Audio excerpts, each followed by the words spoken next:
পশ্চিমা সমাজ থেকে। আমি তো যেটা বিয়েই না, খালি আংটি পরানোর মাধ্যমে যেটা বিয়ে হয়, যেখানে কোনো রীতিনীতি আর দায়িত্ব নেওয়া হয় না, বিয়ের চাইতে দিবসটা আরো বড় কষ্টকর হয়ে যায়।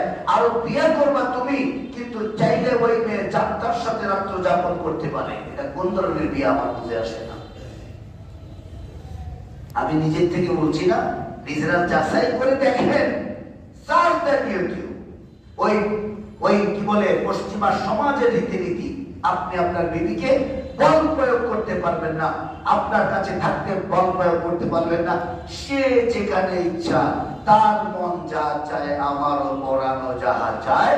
এই জন্য সে যেখানে ইচ্ছা সেখানে যেতে পারে, যার সাথে ইচ্ছা তার সাথে চলতে পারে, তার বয়ফ্রেন্ড থাকতে পারে।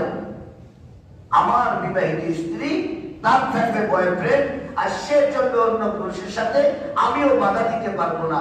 এইটা আমাদের চরিত্রহীন মোরগ ছাড়া আর কারো পরিবেশ নাই। কথা কয় না?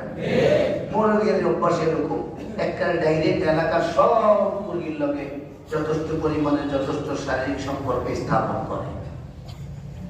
এটা মোরগের স্বভাব, এটা ছাগলের স্বভাব, এটা গরুর স্বভাব, হাইওয়ানের স্বভাব, চতুষ্পদ জন্তুর স্বভাব। শুনলে অবাক হয়ে যাবেন, এটা স্বাভাবিক একটা পবিত্র কবুতরের স্বভাব না। কবুতর তার স্ত্রী ছাড়া কোনো মেয়েদের কাছে যায় না।